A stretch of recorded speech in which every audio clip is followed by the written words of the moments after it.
This type of modelling is so different for me. Hey guys, it's model making time, and today we're looking at something very different. We're looking at Pokemon model kits. What? Yeah, I never thought I'd be an adult making Pokemon models on the internet, but I mean, here we are. The reason I did this was sort of in August, September time. One of my friends took a trip abroad and came back with a Rayquaza model, you know, the legendary from Pokemon Emerald. They showed it to me like, oh my god, Miss Model, look what I've got, and I was shook. I was like, oh my god, I need... So immediately I went online and let's see if I could get my favourite legendaries, which was Lugia and Ho-Oh from Gold, Silver and Crystal. Now, I was never that enthused by Ho-Oh, it was just sort of the other legendary you had to get in Pokemon Gold and Silver. Lugia, on the other hand, was on another level. Lugia was my favourite all-time Pokemon at the time. I remember seeing Pokemon 2000, the movie, in cinemas with my dad after seeing the first one in the cinema, and when Lugia came on, being like obsessed and blown away and being convinced that I was going to find Lugia in real life and be able to talk to them and become like an actual Pokemon master, which of course is ludicrous, but I was a child. I mean, hey, it's good that something inspired so much inspiration in me. So much so that over 20 years later, it's inspired me to make a model kit of it. That's really amazing. For a lot of you, this is going to be very different, and don't worry, it's very different for me. But I mean, after seeing all the Digimon and general Gunpla, or Gundam Plastic as I believe it stands for, at model shows, I just couldn't resist making this. In order for modelling to survive, it has to modernise as a hobby, and that includes incorporating different areas of the craft. It covers building like miniature dioramas that a lot of people don't even think about as modelling, and it also covers, you know, tabletop games and also Gunpla and things like Digimon and Pokemon models, which are becoming ever more popular. That help bring people into the hobby, and that's only a good thing. And I'd be lying if I said it wasn't a nice break to make something that was just completely unrelated to aviation. And guys, you know how much of an aviation fanatic I am, so that just shows how big this was. Oh, and it also gave me a good excuse to watch the Pokemon movie again, which, you know, I'd obviously memorised the whole speech from. Disturb not the harmony of fire, ice and lightning, lest the titans will wreak destruction in the world in which they clash. Though the water's guardian shall rise to quell the fighting. And, you know, then it continues for the rest of the movie. And, you know, it's an older animation, but I still absolutely love this film. It's really nice to watch when you're having a bit of a down day and you just get a hot chocolate or a bubble bath and just sit there and watch it. It's amazing. Okay, I'm not going to sit here and get super emotional, but being able to combine Pokemon and modelling is just bellissimo. Because of the unusual nature of this video, I can't follow my normal format. There's not a history to go over such because I'm not a Pokemon channel. So if you need Pokemon history, just have a look at some of the other YouTubers that are out there. In terms of this model kit itself, from what I can see, the range starts in 2009, but I can't see any exact dates when anything else was produced, when they're still produced, and if they're still in production. There seem to be some limited edition boxings as well. The Lugia I have, it definitely seems to be a 2009 mould, and I think Ho-Oh is from the same era. Given how easily available Lugia is, I'm going to assume that it's still in production, hopefully. But just so you know, these seem to be only for sale in Japan. I mean, that's what it says on the literal box, so these are import only. But I mean, saying that, I found it incredibly easy to get hold of them, and it wouldn't be very hard for you to get some of the other Pokemon that are around. There's lots of different Pokemon from lots of different eras, including Pokemon like Victini, Mew, Eevee, Pikachu. Some of the other legendaries appear as well, like Rayquaza, and the legendaries from Sun and Moon. Hopefully we'll get some of the newer ones as well, but we'll have to see. I did look at the 3 legendary dogs, you know, Entei, Raikou and Suihun, but they were really expensive because it was like a limited edition boxing, and I wasn't sure if I was even going to enjoy doing these or if this video would do particularly well. So if that's something you'd like to see in the future, make sure to like this video, drop me a subscribe and drop a comment down below. But I won't lie, I'm nervous in general because this is like really out there for my channel. Well, with that nervousness aside, let's go and have a look inside the unboxing of this Pokemon model kit, or both of them should I say.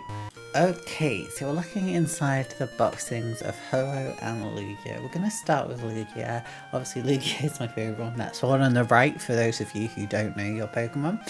And as you can see, everything's boxed really nicely, and I expected no less from Bandai kits. I've heard so much good stuff about them, and you can see here how all the sprues are coloured already, so you don't have to do anything on these. It's kind of amazing, and the detail on them is really nice. Like, the plastic is so smooth. I cannot express how smooth these were. Honestly, once you've like cut them off the sprue and just tidied up where the sprue joins the actual piece, there's literally nothing you need to do to them. There's no flash, there's nothing.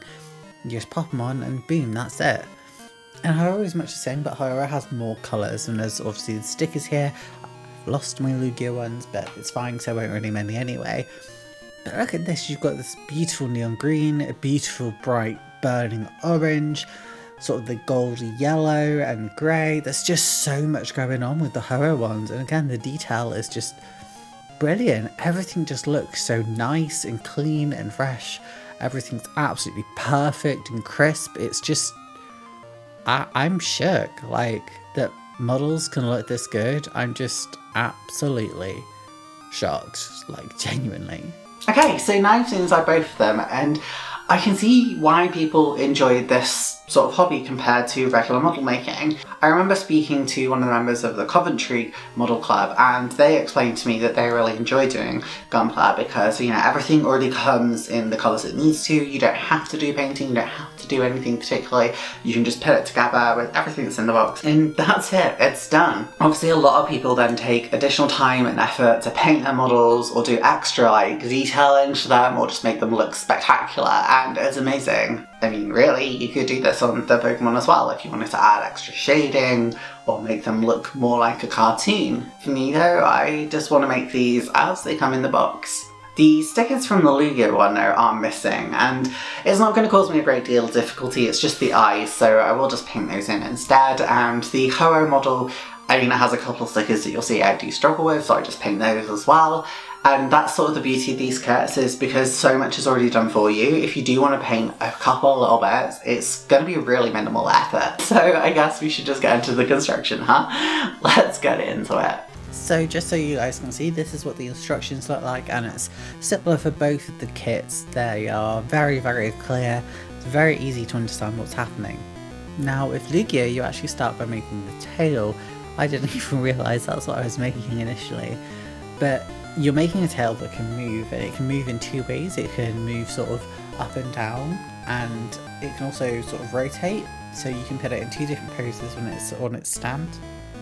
I think one pose looks way more iconic and better than the other, so you'll see which one I ended up choosing, but the other one's sort of like the flying pose that it has, and it just looks great. Everything was so easy to put together, and I did make one fatal mistake, which is with this piece here, which is sort of like the pointy bits that come out the tail at the end. I actually put them in backwards. God knows how I managed to do that. I think I was just like in my head trying to make it point the right way and just got it backwards because you're sort of building it the other way around. I don't know. Either way, I corrected it. It was quite hard. I had to use my pliers to sort of unmold the plastic because they really get stuck into each other. So after you've done that, you put the wings together, which comes in sort of these two parts, and then you slide them into a bit into the chest. Now, what's going to happen is when you bob the head, the wings will move, which is the same on Ho-Oh as well, and it's really, really cool. And it's nice to sort of see these moving parts, and I guess if you were a kid as well and you weren't really sure how these sort of things worked, it'd be really cool for you to see them and actually take part in making them. It took me a couple of attempts to get everything lined up with my little shaky hands, and then you slide the tail into position and pop a chest plate on to hold the wings in place. Once that's done, you've got your tail all ready and it can move around. You put it on the front or the belly of Lugia, which is obviously a bit absent of colour because you need to pop the purple bits on there. But first, you need to put the head on.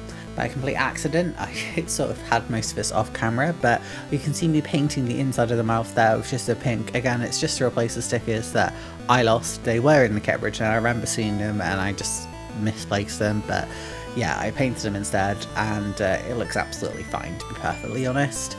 Once that's done, you slide the inside of the mouth in, and the mouth is on a hinge so it can move. Pop the other side of the face on, pop the little purple bits on, which again I did off camera because actually they were quite tough to stick in place, and I think I had to glue one of them in the end because it was the only piece in the entire model that I just couldn't get to stick in place properly. Put in the sort of violety belly on, and then the purple back, sort of spiky bits, and then the white that covers the final bit so that they sort of pop out, and we're almost done. The legs I did put on off screen again by accident. Sometimes I just forget that I need to make sure I'm on camera, and then I was painting the eyes, and unfortunately Lugia's wing got in the way because Lugia is a bit shy apparently, but you can see I'm just sort of filling it in. Now because of how the stickers work on this, they've kind of got recesses in place anyway, so if you do just want to paint them instead of using the stickers, it's not very hard, and to be honest these are going to last a lot longer than the stickers will, because I have found already on one of them that the stickers are starting to come off slowly. Obviously when I say one of them it's going to be Ho-Oh because I don't have stickers for this one, so for some of the stickers you might be better off just painting them anyway. Now with Ho-Oh we have to start by making the head of Ho-Oh, and I actually found Ho-Oh was more engaging to build. It was a bit more complicated I think, and it felt nicer. I can't really explain why, it just had that je ne sais quoi, it was just more fun to build. So you're putting like the hair, I guess. I don't know what that bit on a sort of bird is called, but it's like, I guess the cartilage that sticks out the top of the head.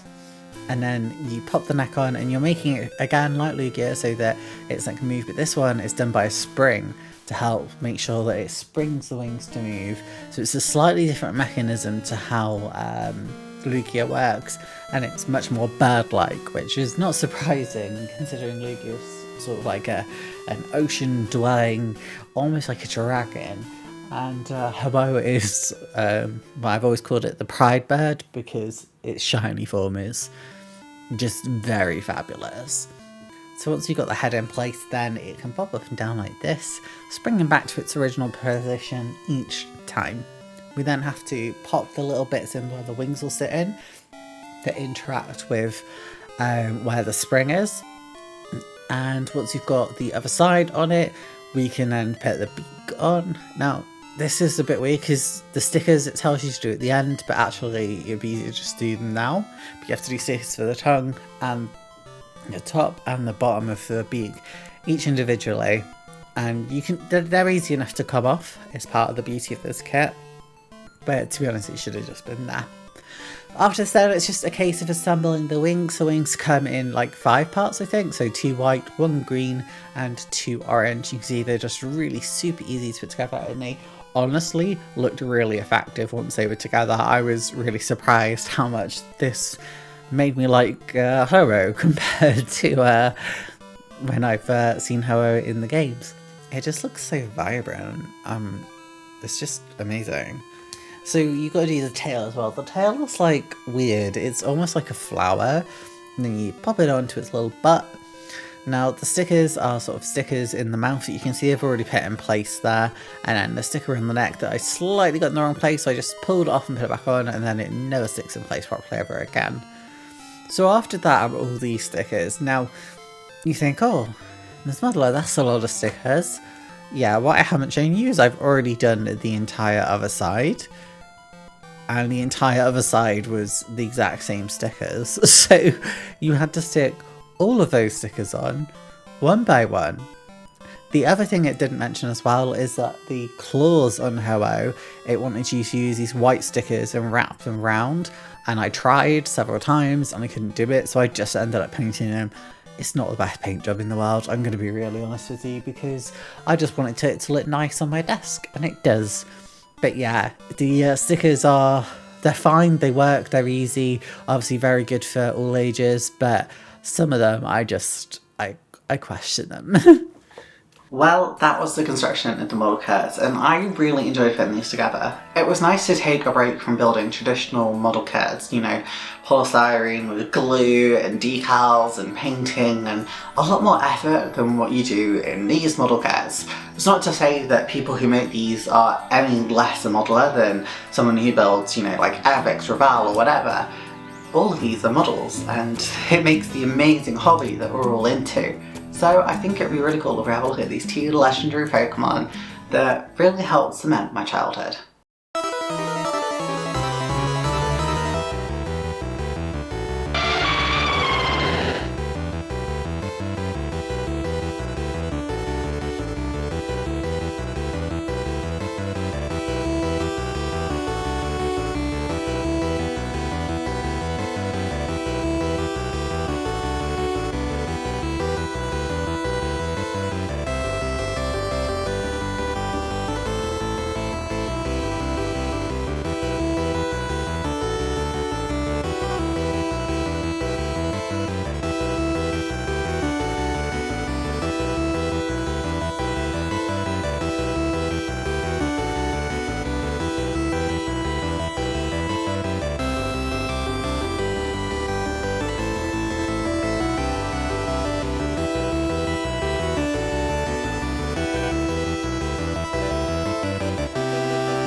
Well, what do you think? Yeah, there's not really a lot to these, are there?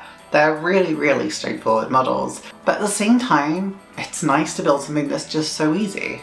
They were also relatively inexpensive, so I guess we should just talk about whether you should buy or fly. Now, I'm obviously a big Pokemon fan. I mean, this is my Pikachu dress that I've had for many years. In fact, this used to be my first date dress that I'd wear on every first date. I used to wear it like a little belt. But anyway, we need to not talk about dresses because I'll be here all day. From my point of view, I'd say buy this kit. It cost me probably like, what, a tenner per model?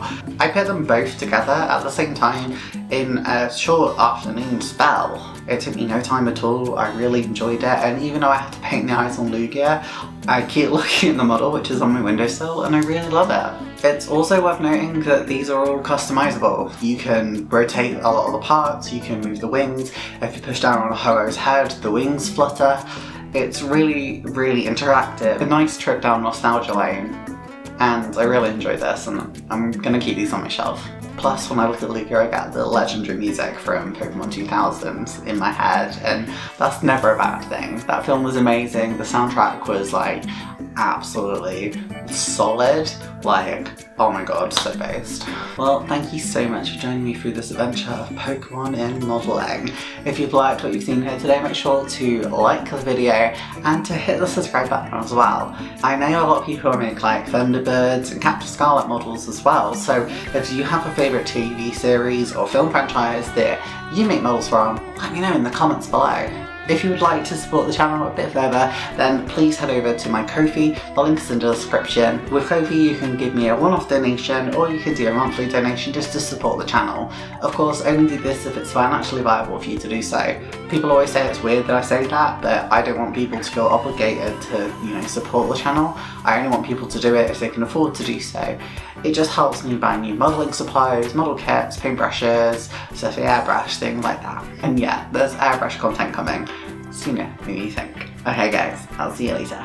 Bye! Thanks for watching the video. I really appreciate it. Hit the subscribe button and notification bell to be notified of every new video on Mondays. You'll also be able to see me stream live on YouTube. Thanks again, I really appreciate it. Have fun modelling!